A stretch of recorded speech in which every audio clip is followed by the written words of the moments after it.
Good afternoon, everyone. Welcome to Desperate House Witches. I'm Rena Star, so you don't have to be. Lucky you. Anyway, Desperate House Witches is brought to you by the one, the only, the incredible, the amazing Dorothy Morrison. Please check out DorothyMorrison.com for all of your Dorothy Morrison needs. She's amazing as always. Today on the show, I am expecting the also amazing Markus Ironwood.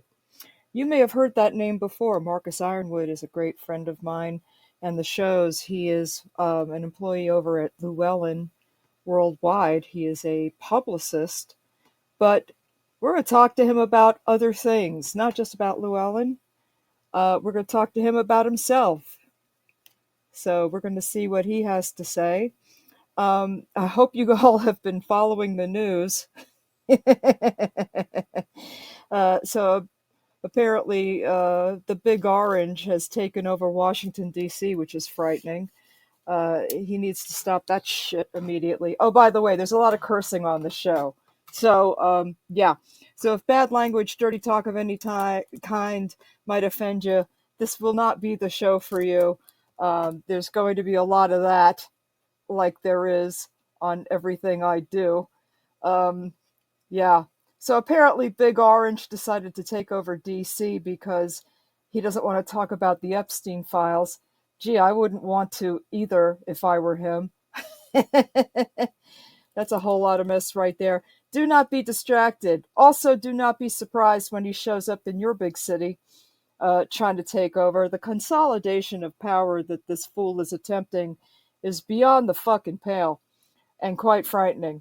So I don't know how long this is going to persist. But if you were a poo-pooer of Project 2025, no, you were wrong. You were wrong. Hate it for you. Hate it for all of us, actually, because this shit is raining down terror. And it's only 7 months in, kids. 7 months of this shit. And he's got 3+ years more to fuck around, and we're going to find out. This is really insanity. So please be careful if you're out there protesting. Don't give them any reason to drag you off somewhere unknown. If anybody comes up to you, sit down on the ground and stay as quiet as possible. Um, they're just looking for a reason. Apparently, they are arresting people that attack with sandwiches. And as I noted earlier on my Facebook page, apparently a sandwich can get you thrown in jail now. Interesting. I have had worse assaults on my person, and nobody went to jail. So apparently, if someone assaults you and throws a sandwich at you, you stand a better chance of that person going to jail. Uh, I found that kind of interesting. Um, hmm, yeah, so there's that. Okay, so my friend, the amazing Markus Ironwood, is in. Hello, Markus. Hello, Markus. Markus, you are connected. You are in. We do not hear you, my friend. Hello, Mr. Ironwood. Mr. Ironwood, we do not hear you. You are muted. Why are you muted? That is not a goodness. Let's see. Unmute. How about that? Hello. Try now. Markus. Markus. Oh, Markus. Uh-oh. Markus is having a problem. What is the problem? I have he is trying. He is in the queue and he is trying. Let me see if I can try something else to do. Let's see. Unmute. User unmuted successfully. Let's see. Let's try again. Unmute. Successfully. Unmuted successfully. On my end, you are a success, my dear. I don't know what's happening. Uh, hmm. Perhaps disconnect and reconnect might be the... Yes, I cannot hear you, my love. He can hear us, but we cannot hear him. That is unfortunate. Try to perhaps disconnect and reconnect. That sounds like a good one.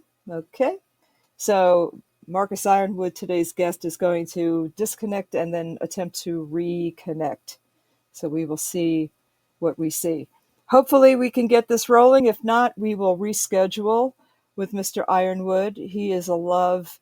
He's a very interesting person aside from his work over at Llewellyn. He is one of the most wonderful people. Hello, hello, Hello. Markus. There you are, my There I am. darling. Yay! We figured it Hello. out. Yay! Yay. All I right. heard you So singing my everyone, praises. I do sing of your praises. I do sing of your praises, not just as a publicist for Llewellyn, Well, but as a human being and a person and a favorite person of mine. So oh, I wanted to talk to you not just about what you do at Llewellyn, which is interesting, but not the whole of who you are and what you do, because I it, think it's important to know who's out there in the world, and we're not just the things we do for a living, but we're also who we are as people. So I wanted folks to get to know you as Markus, my friend, as opposed to Markus, the publicist person. So, hi, how are you? How are you doing? It was so good to see you at Mystic South this year. it was good to see you as well. I was really happy to run in with you and be able to sit down and have some time to like chat one on one and with your partner, and it was very nice. I think the last couple times I had been there, it was very ships in the night. Yes, it was very hectic. We did not get to sit. It was like a smooch, and a pass by, and that Yeah. was basically all of it. And it's been busy. It's been crazy, and Hmm. for whatever reason, I'm well. First of all, let me sing the kudos to Mystic South Conference for setting it up the way they did this year, Yes. of having that big grand room for everybody to settle into and just have that space for conversation that had us somewhat separated from the general public so that we could relax and just have that space to run into folks and have them sit down and say hello. I thought that was beautifully set up and so well done by them. Thank you, Mystic South. You Thank you, guys are Mr. amazing. Stout. Hmm. Yes, that entire staff does such an amazing job. It's an incredible conference. I Hmm. highly recommend anyone who is in the South or who can make it there to absolutely do so, even if it's just for a day and the party at night. It's always so much fun. It's a beautiful event. It And I is. think again, this year was just knocked it out of the park with that big social area we could Hmm. hang out with. And Llewellyn had like a big table with all the books, and I just kind of hung out there. Got to talk to so many amazing people, asked them what they were into, what they were here to see, who they were here to see, who they were here to hang out with and reconnect with. It was a really Yep. beautiful weekend. It really was. And the other thing I loved about it was that it was a no pressure area. So Oh, totally. folks who just wanted to sit down and quietly relax could do that too. So it was very social, but it was not pressurized. It's not as Hmm. though people felt like they had to engage if they felt like just disconnecting for a few minutes. You could just sit quietly and relax. So I don't know. It came off beautifully. I really loved it, and I'm so glad you did too. Yeah. But we did get to sit and talk, and I did so enjoy just talking with you. And it was nice because it got to be business and pleasure. And Yeah. actually getting to speak with you about you was so fun because Well, thank you. it's something I never really get to do. And that's why I had asked you, yeah, of course we can talk about, business a little bit, but I really wanted to talk more about you and your thoughts and your feelings and, your outlook on things as we move forward into this almost new world of weirdness that we're experiencing. It definitely feels like the world is changing its face again. And, Hmm. I think that we had a feeling of that, maybe like a feeling of Yeah. that in the pandemic, but I Yeah. think we are experiencing that. Not to get all like big brained about it, but like the world is completely changing its face right now. People are interacting with each other with a different level in different ways. More people are speaking up than before. More people Mm, are showing themselves for who they truly are and who they truly uh, support, both for good and bad. I think the world is changing, and I think those of us in this witchy space are being asked to stand up and for what we believe in. I think everyone's being asked that, but I think as people who do interesting things and they're in the dark of the night or under mm-hmm. the sun or with people or by themselves or whatever we may be doing, I think Yeah. that there's a push to really stand up and be heard in all spaces, which is incredible. It's scary, but it's also incredible. I'm glad you said that because I was going to ask you about the danger aspect of it because I feel like that is going to become more prevalent as time goes by. Are you feeling that too? I'm feeling it a little bit. I will say I have a pretty high degree of privilege that I can kind Hmm. of hide myself behind or shield myself behind. I work a Hmm. 9 to 5. I now have a house, which is lovely and Yay! wonderful.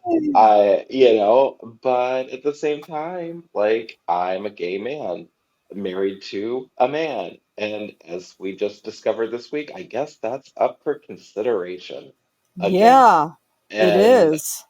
as um as much as that doesn't make me feel good, and as much as I'm a little mad at my family for no one reaching out and asking how I'm feeling about it, but Yeah.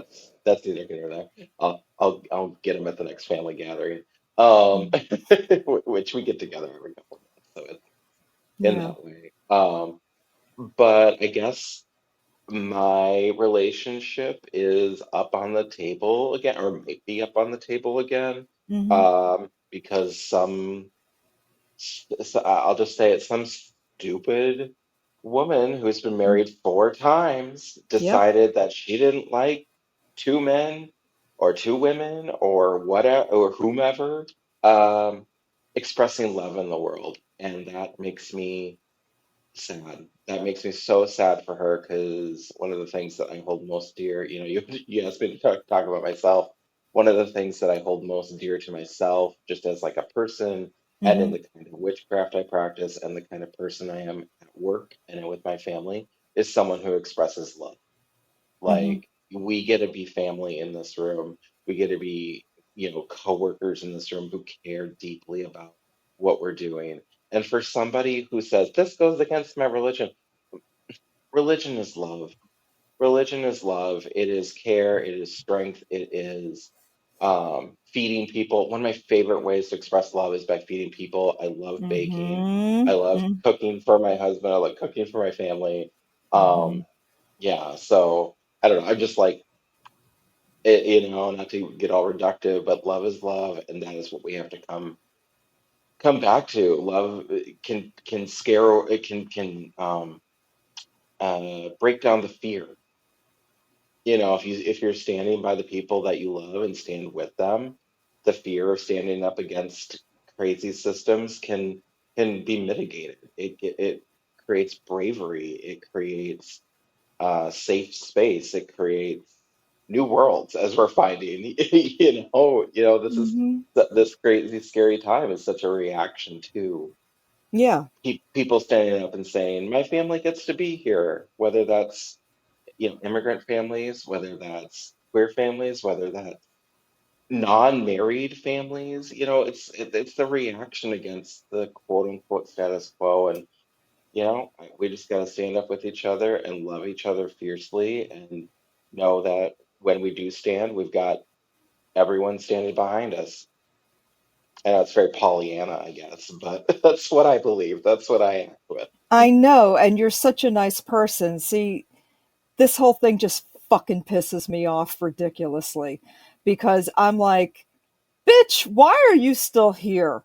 Oh, Didn't fully. you? I mean, I'm like, I remember when this Kim woman first came on the scene, and I'm like, good grief, who the fuck asked you?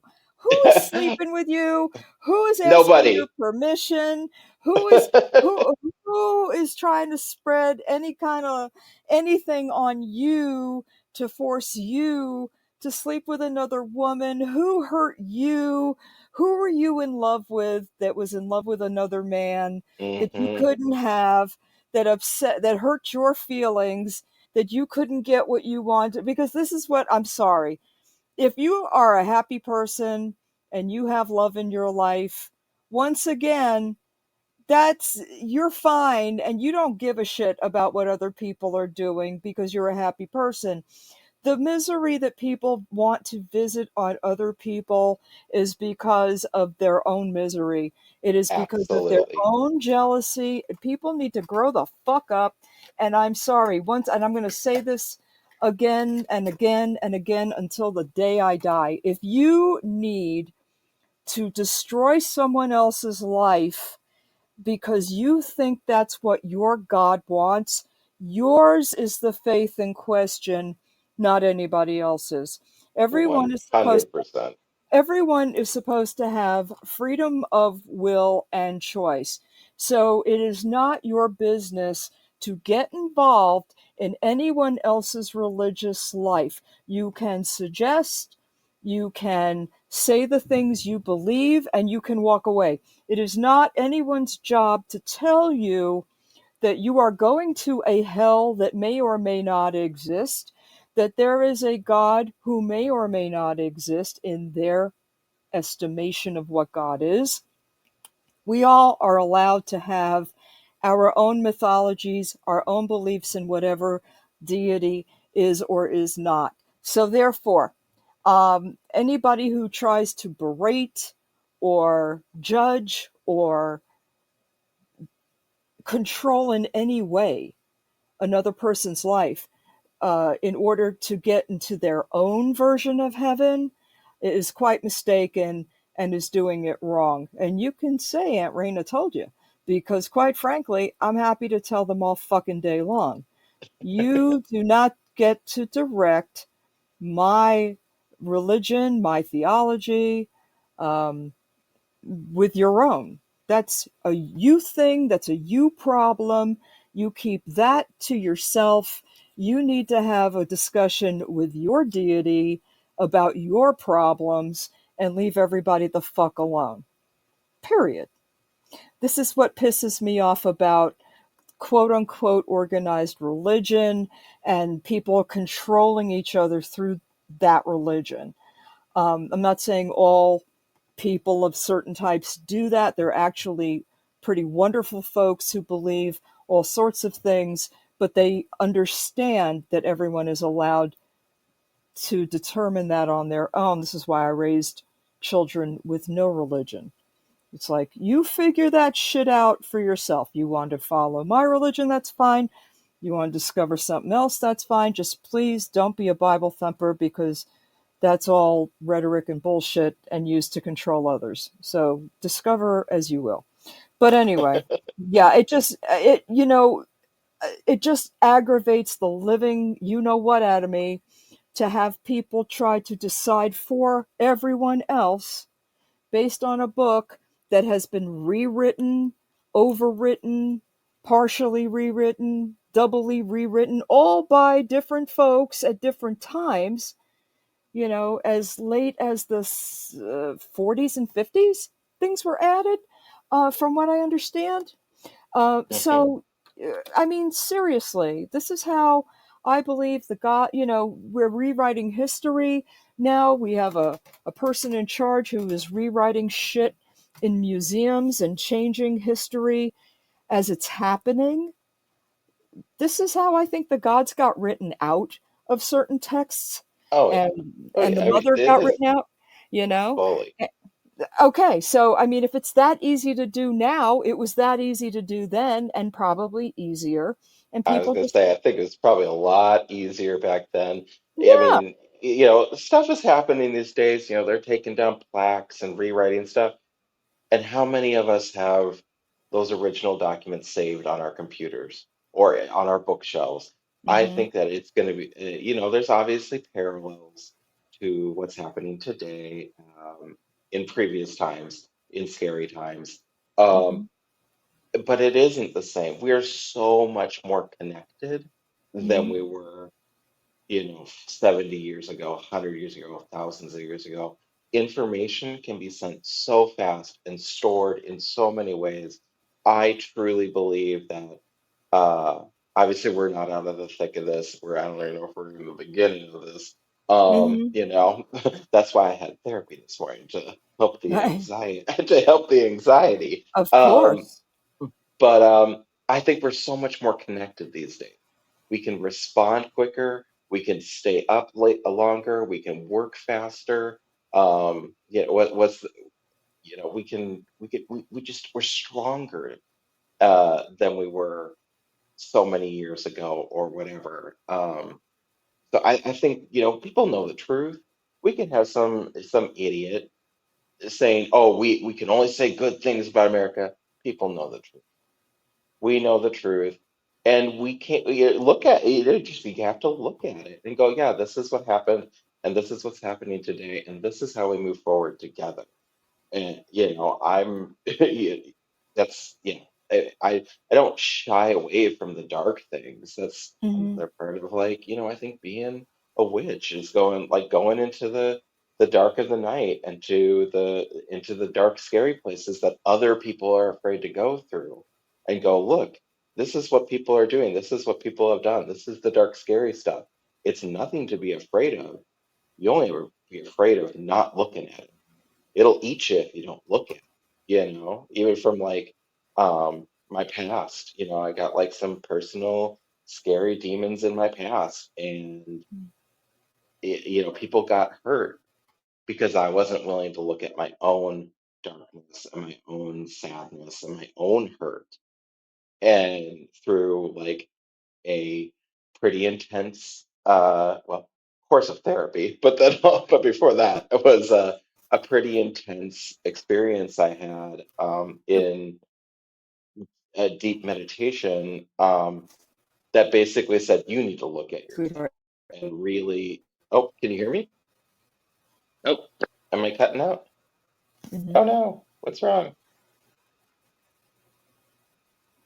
Hello? Well, you're breaking up. Are you- Oh, I'm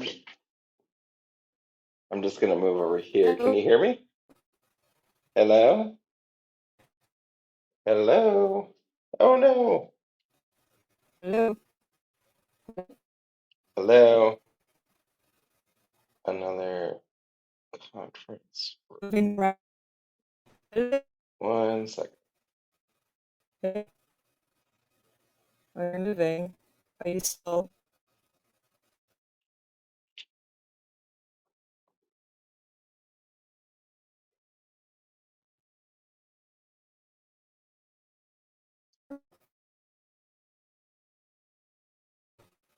Hello?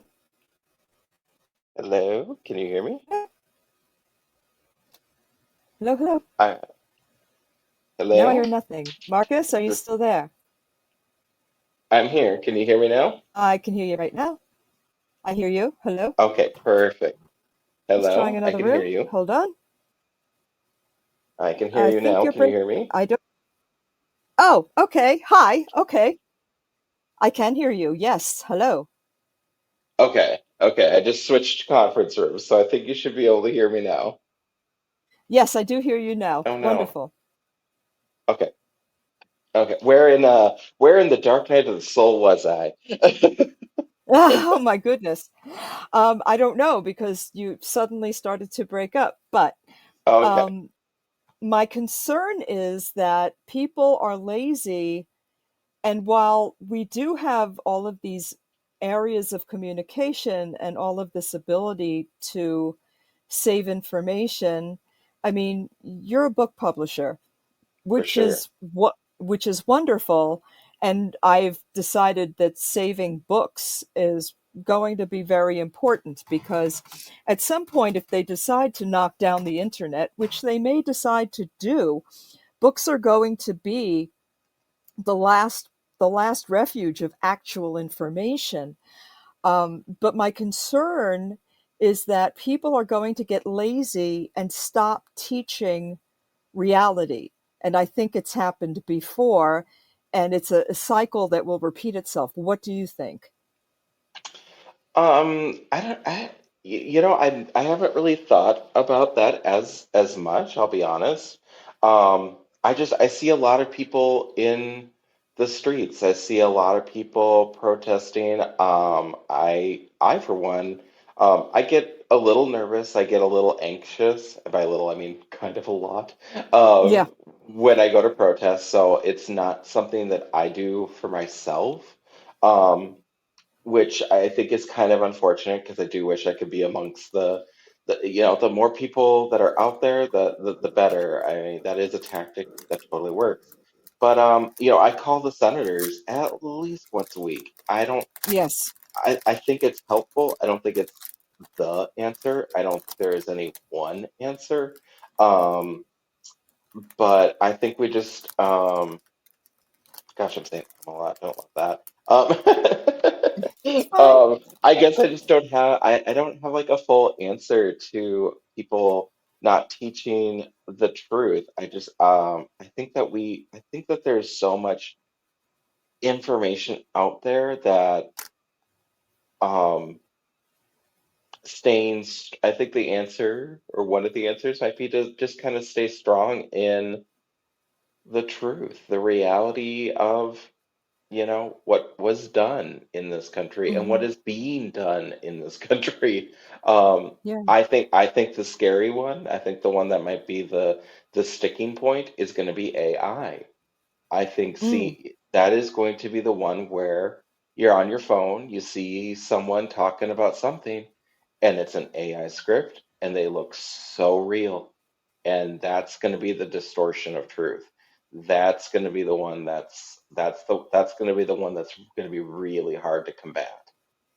That's the Hmm. one. That's the one that scares me a little bit. And I say that because like I've even seen posts from college students complaining about not being able to use ChatGPT to write their papers and how difficult it is going to be for them. I'm like, yeah, that's the point. That's the point, is to push the boulder up the hill. Like you have Yeah. that's the point. College isn't a walk in the park. You got to do the work. It was hard Yep. back then, and it was Sure was. easier for me than it was Mm. someone 20 years before who had to type out their papers on a typewriter. Correct. That would have killed me. I've got mild to moderate dyslexia, which is fun for someone working in the publishing industry. I'll tell you that. But you Doesn't manage. I But manage? you You know, do manage. I try. I got the spell checker. That definitely helps. But if I didn't have that, oh, unintelligible, it would be a mess. I'd be like, you know what? We're just gonna go paint stuff. That'll be the easy way to go. Um, but yeah, I don't know. I'm interested to see what happens as we go forward. I'm staying as informed as I can and Hmm. doing what I can to stay grounded. This year has not been easy for me. Actually, almost coming up on almost a full year now. My now husband and I moved into our house Hmm. in August, so almost a year from now. And we got married 2 months later, and it was beautiful and it was wonderful, and we had family and friends and food, and it was and dancing and singing. It was everything we wanted the wedding to be. Yeah. And 4 days later was the election, and that was hard. It was Yeah. very hard. I stayed pretty confident and pretty grounded and centered while others kind of fell apart around me. Hmm. Rightfully so, rightfully so. How could you not have? And about a week afterwards, I had a complete meltdown for about 2 months. There was Yeah. many mornings, especially in the beginning, where I couldn't get out of it. Hmm. I was And crying. I was, and I'm not someone who comes quick to tears. I try to stay pretty grounded and successfully do that. But last fall, I was Hmm. crying in my boss's office Yeah. daily. It was Yeah. horrible.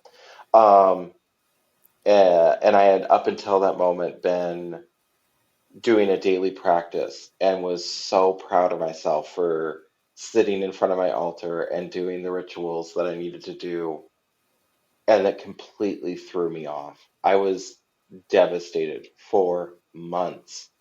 Hmm. And got myself into therapy again. I'm a big proponent of therapy. I think it really helps a lot of people and can kind of Hmm. give people angles and tools that they just, either have or Sure. need help seeing. But I was sitting with I after a couple weeks of not sending in weekly check-ins to my teacher for the witchcraft tradition I'm in. He sent me an email. It's like, "Hey, how's it going?" I'm like, "Not great." He's like, "Yep, not great over here too. Do you want to have a meeting?" And I was like, "Yeah, let's do that." And it Hmm. was January, and it was cold, and it was dark, and I was sitting in a room in my house, just looking outside, and there was no lights on outside. It was pitch black. It was dark. It was cold, and I was having a conversation about doing the work and how it was scaring me a little bit. Not that the practices were scary or that I felt like I was doing stuff I didn't need to be doing or whatever. I was scared that the world would call me to stand up and be brave, to do what so many people are doing right now. But in an act that would really kind of say, okay, you put your money where your mouth is. There's something bad happening right in front of your eyes. Stand up and do it, be a light in the world. And that was scaring me. And after the conversation, my teacher was like, "Well, not everybody needs to be a warrior. Not everyone is called to throw themselves in front of the fires, as it might be." I was like, Hmm. "That's true. There's true. I've always been one who gardens, and I worked on organic farms in college. I feel like my kind of personal calling, besides like my work here, well, and which is lovely, is to feed people. I had said that kind of earlier. That's one of my favorite ways to nourish the soul, to put wonderful things out into the world, to spread joy and pleasure. Like that's like so core to like who I am. And so I Hmm. got myself and then by the end of that conversation, someone had turned their porch light on and I could Oh, see a little bit out the window. And I was like, okay, I see you, world. I see you. And so I started making some phone calls to local farms, and I made a connection actually to a farmer who is best friends with the farmer I used to work with back in college, and made a little connection there. Started talking to my neighbors more, which I know can be kind of scary, but we've got lovely neighbors. yeah. And um, and I bake bread and have been giving them bread. They came over with tacos one day while we were repairing our retaining wall, and we've got Hmm. ourselves a little bit of a neighborhood, and it feels very nice, which is lovely. I'm growing pumpkins and corn and tomatoes, and so I'll be putting those up and hopefully using those in meals to share with my neighbors. So not everybody has to be out at the protest to make change in the world. I can bake Right. food and feed people, and that Yep. feels good. And that feels good to me. And that feels like, okay, this feels like it's coming from a place deep within me that is bigger than me, which I think is um, very special. And I'm excited to be doing it. And I hope that I can continue to do that and continue to um, share that with the world. That's beautiful. And Yeah, we have to remember that as things change, tactics have to change as well. Because if you look around and you see what is happening in the government, how, this move to take over local governments is happening, they're looking for excuses. and protests are their excuses now to Oh, fully. put the military in place. So now, if people don't protest in the streets and just stick to making these phone calls and writing letters, the letter writing and the phone calls are still doing the effect. But now, if there's nobody in the streets, they look ridiculous for deploying the military because Right. there's Walking down streets doing nothing. And that's yeah, a bad look. exactly. That's a It is a bad bad look. look. And we look stupid to the rest of the, well, we don't, but he does.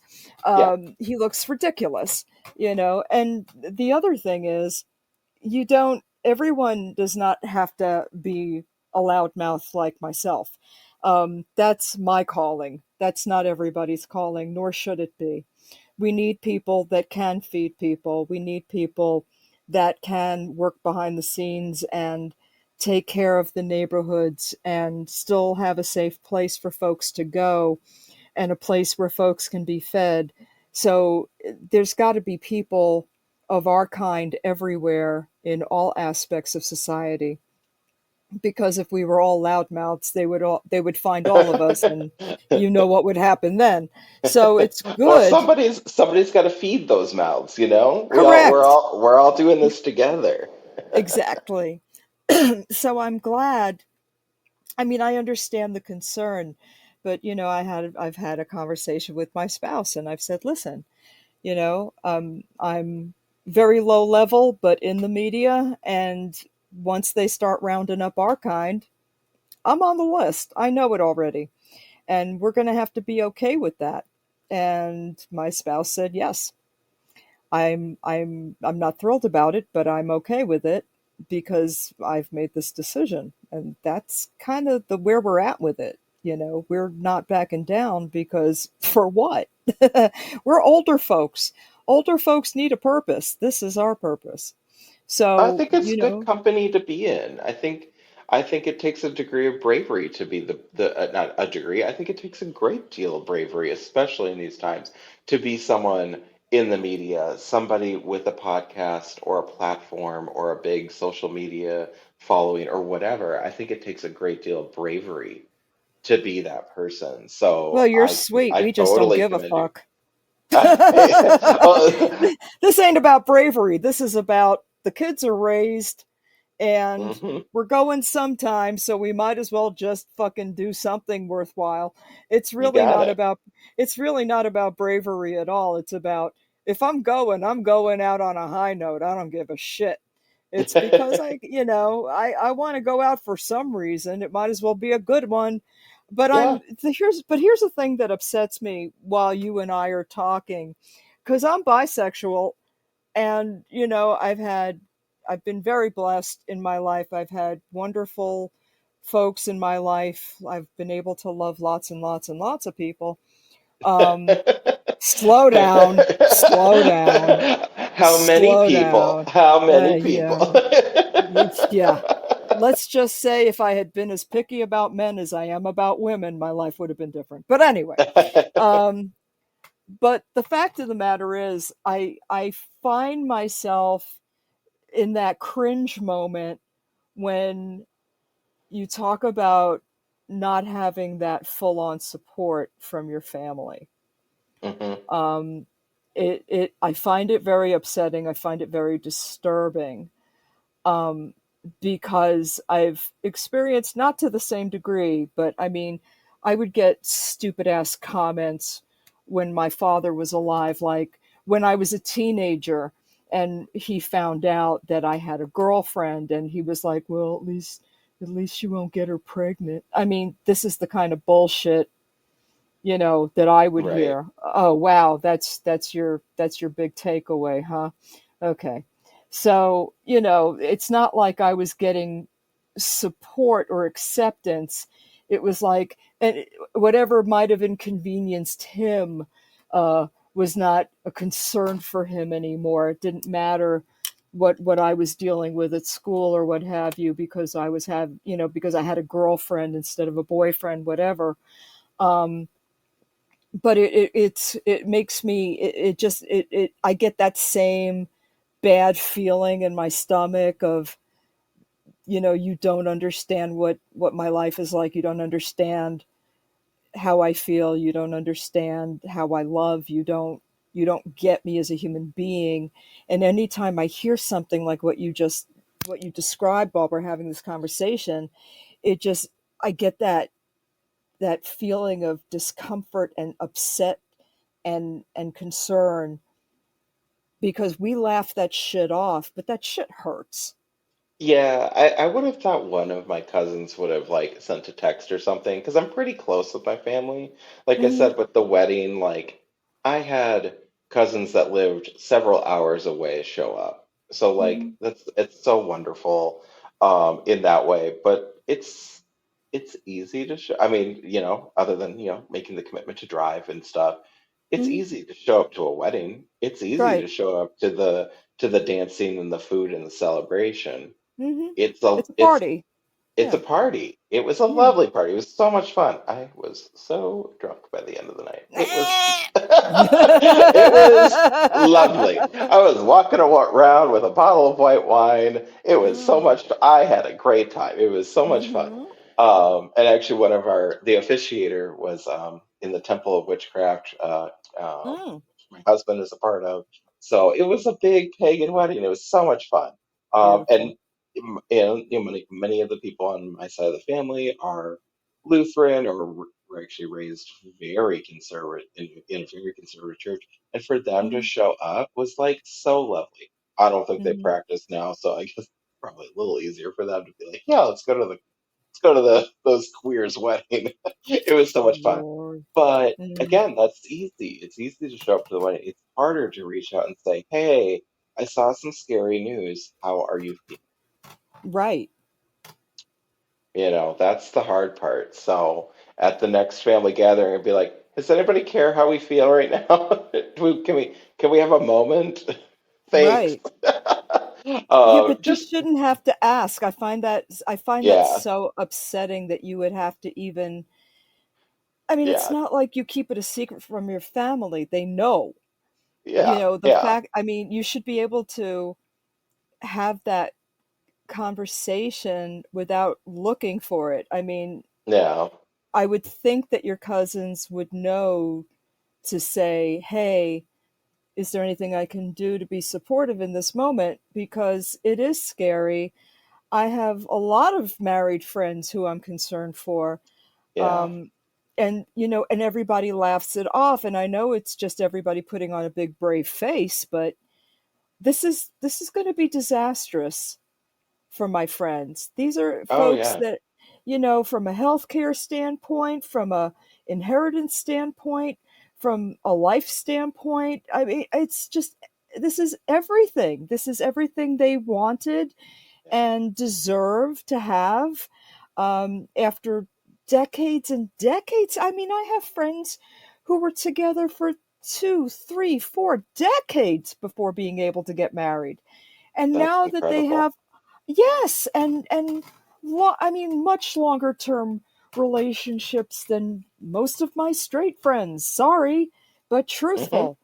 um and they've built these lives together, and they have these homes and this property, and everything that people cherish about being in a relationship, being able to know that at their last moments their loved one will be there, or their loved one will be able to help make those final decisions, or their loved one will get their property. And I mean, all of this is up in the air potentially now because of this one psycho woman.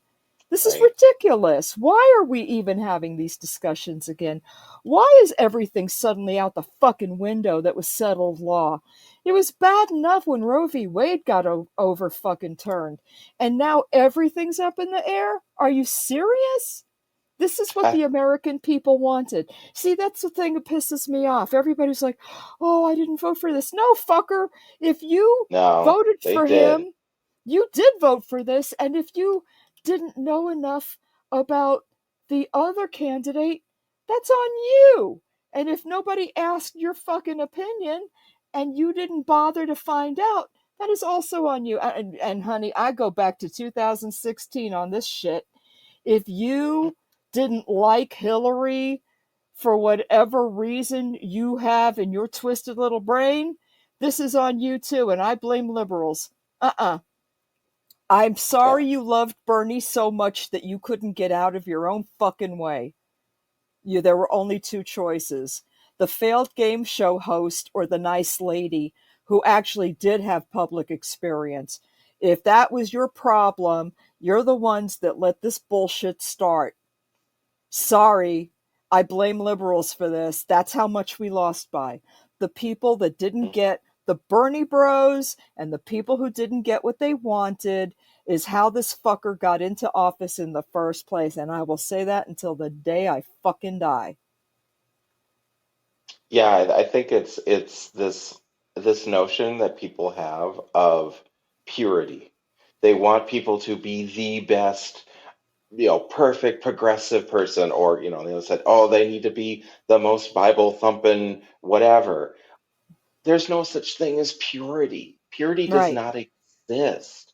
But it's so much it's much easier for a conservative person to go, oh, look at this person saying these things when Mm-hmm. we know what's going on behind closed doors.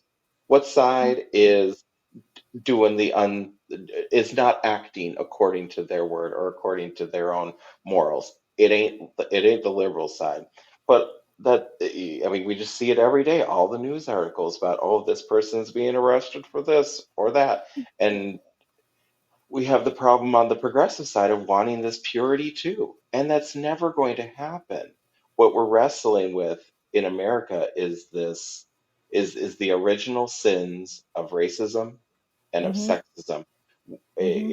And it obviously exists in other countries as well, but here it is.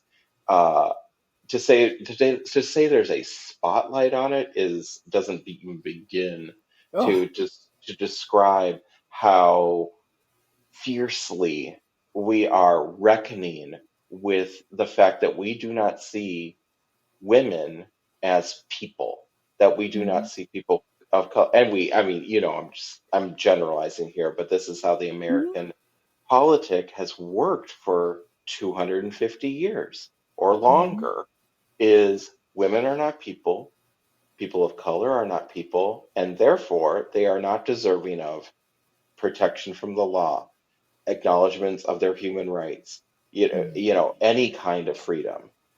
Mm-hmm.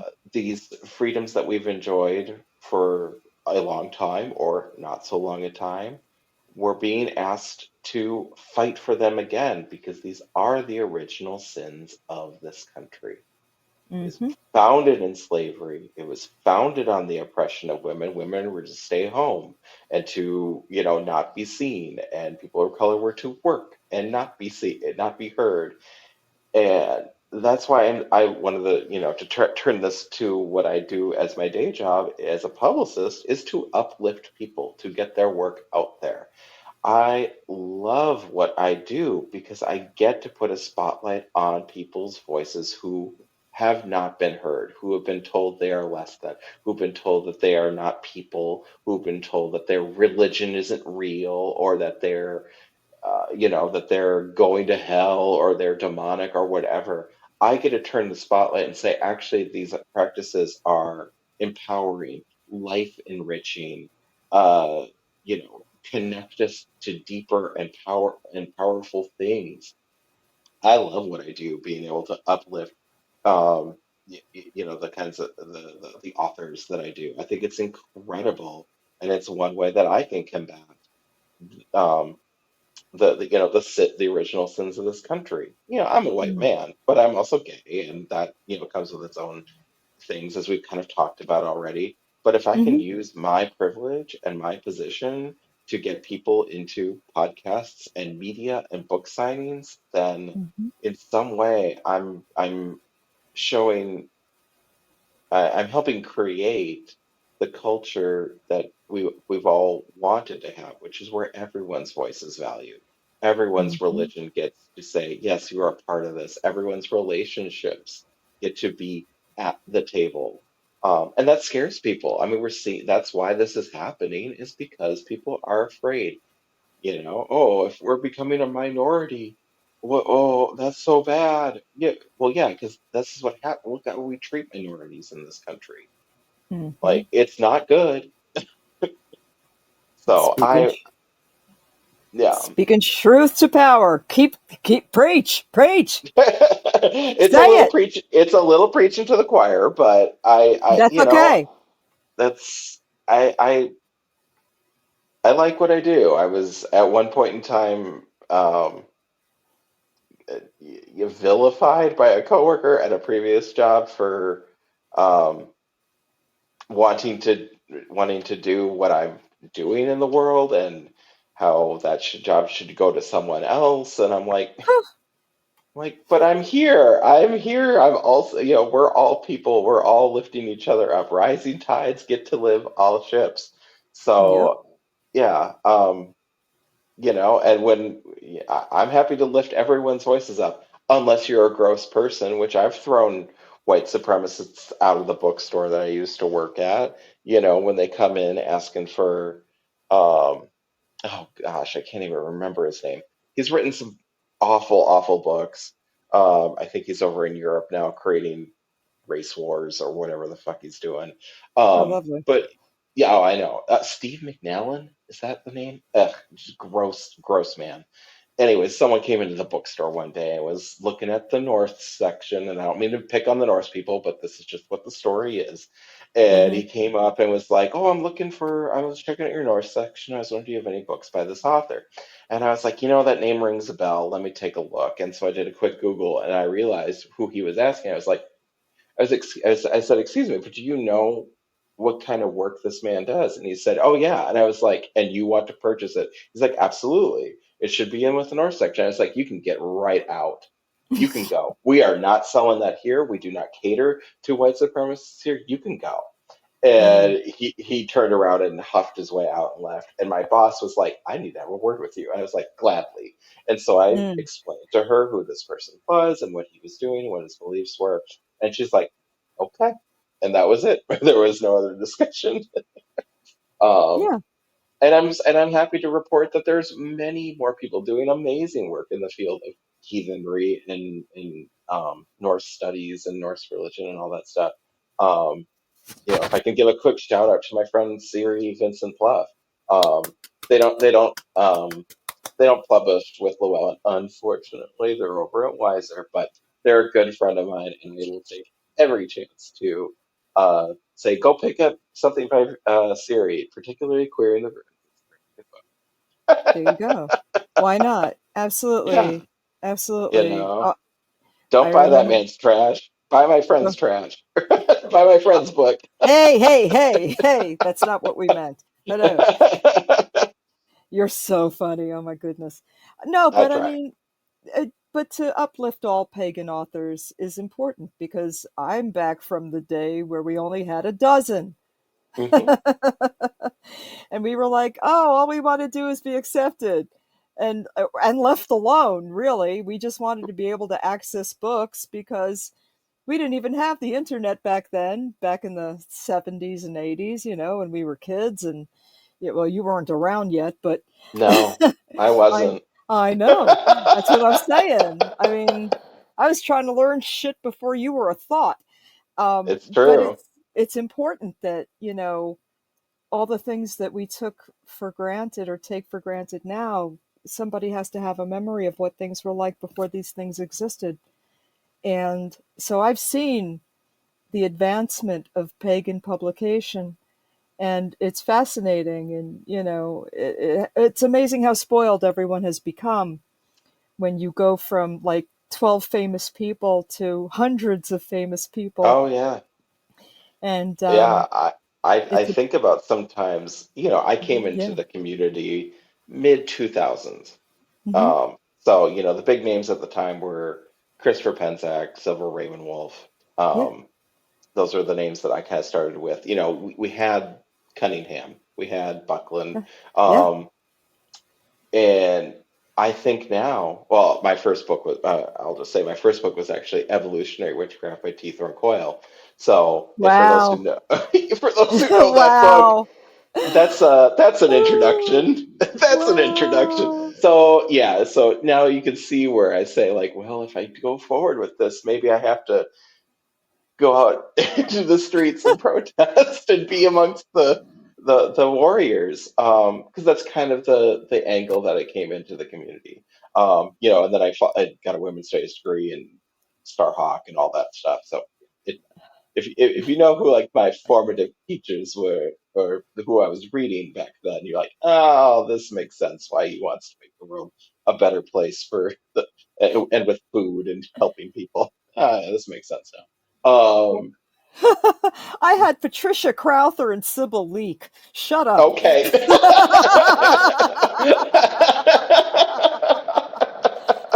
Uh-huh. Ah, there you go. Well, you're not the only one I've heard that like Civil League was the one who was their introduction. But Oh I my think goodness. now if I was, 17, 18, 19, whatever, coming into Mhm. wanting my first witchcraft book, I Mhm. would know where to begin. Mhm. Mhm. Which, if I had to tell someone, I'd be like, "What are you interested in? Pick something up. If it grooves with you, that's great. If it doesn't, find something else. Like go to a library, go to your witchy bookstore if you can, and ask, "Hey, I'm interested in witchcraft. Where should I start?" Well, what are you Mhm. interested in? And they'll give some. So, Oh, there's hilarious. yeah, I yeah, my first book being Evolutionary Witchcraft, and then my second one being Cunningham, and I'm the Incense Oils Brews Yep. book, and Yep. looking Yep. at these two books, going, one of these is not like the other. Yeah. In Very, my very, yeah, very different approaches. in my Um, day, we were all issued The Big Blue by yep, Buckland, and we were yep, told this is what we're doing. yep, So we were all Gardnerian for a yep, while back in the day because that's what we were all fucking taught. yep. And you We were were all all, making your athames on the stove and smelting no your own shit, knives. no doubt, no doubt, What is that, chapter or 4? or we had someone special. We had a mentor that we went to live with, which I did, who Oh, made it wow. for me Okay. because we had someone who was older and wiser, and if we were fortunate enough, which I was, they weren't, doing anything bad to us, because there were a lot Right. of stories about folks that were actually taking advantage of us, Yep. um, at a certain age during a certain time period. But I was very fortunate. I was never abused in those circumstances. I've Hmm. heard a lot of stories of people who were. I was very, very lucky. Um, so I can't, I have no complaints about my mentoring, the people who mentored me and took care of me. But I was lucky enough to do that in person, with my high priest and high priestess, and I That's was good. really well taken care of. And I wish I wish we had programs like that now, that people could go and be mentored like I was. It was such an amazing time in my life, and Yeah. I really, I don't even know how to begin something like that. I wish there was a way to do it. Maybe bigger minds than mine will figure out how to have a program like that for folks. But oh my I know goodness, I Christopher Penzek's yeah, Temple of Witchcraft. It's an Lovecraft, yeah, incredible program. yeah. I met my husband when he was doing the fourth year of the program. Um, Oh, and it was incredibly transformative. I mean, even now mm-hmm, when we are talking and, maybe having some of the bigger, deeper discussions, he'll bring up different lessons mm, or experiences that he had while going through the program, um, and how deep, how transformative, and how powerful they are. So, if anyone's listening, and they want to be in, and they're looking for a program and want some like quote unquote formal training, yep. definitely check out Temple of Witchcraft. It's really good. Not my Do, not my path, but I love Christopher. So right. Well, and I do too. But does he have a program where they can actually live on site yet? I don't think they've got to live on site. I know Mm, that there are several communities where the teachers will be a little bit more in the area. Hmm. I know that there's, I think Texas, Mississippi, Florida. Oh, I could go on, and I'm not the person to say where all the teaching in person groups are happening. Yeah. But I know they're out there. But yeah, no like live in. That sounds pretty intense. Yeah, see, I'm looking for that. That's what I would love to The have, the like actual the witch college, so to yeah, speak, you know. that But would be cool. that's my little dream. But anyway, I have talked your ear off for the last hour. I cannot tell you how much I appreciate you coming on and hanging out with me. And Of course, that's I good hope you'll come back. conversation. I hope you'll come back and do it again with me. Yeah, let's do it again. Let's do it again in a year, and we'll see where we're at, and maybe we Yeah. can adjust. We can adjust some advice, and maybe I'll be like, actually, this is what we need to be doing. Yeah. And maybe by then I'll have like a little bakery in the corner of the neighborhood, and I'll be feeding even more people or something. Who knows? I've got That's dreams. awesome. Well, Marcus, again, thank you for your wit and your wisdom and the things you do for the community and for all of us and for what you do at Llewellyn Well, thank is you. amazing. And you're just a great human, and I wanted to have you on to hang out. And I'm Well, so thank you. glad you did. And it's been enlightening, and it's nice to just talk as friends and hang out and let people get to know you. Well, thank you. I really appreciate the opportunity to share some of my stories and maybe some of my thoughts. And Yeah. yeah, I hope people take it to heart and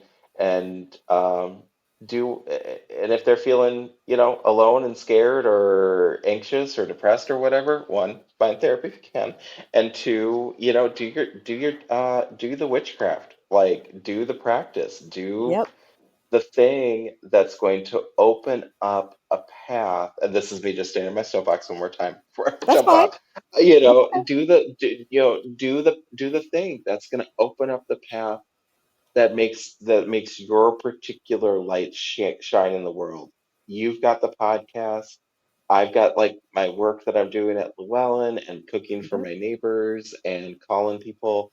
I think that when we find the thing that really makes our soul sing and shine, and we find pleasure and joy, that that makes waves, and I think that touches people. So It that's my does. that's my go have more enjoyment and pleasure. Do that. That's That's what I right. want. Don't get stuck in the mire. You can't do it 24/7. It'll Yeah. be there when you get back. Go relax and Yep. try to have some fun. Yes. All right. Well, Marcus, Oh, thank you thank you. Thank you. again. Much appreciated. Love you so much. Talk to you soon. And Absolutely. Thank you. all right.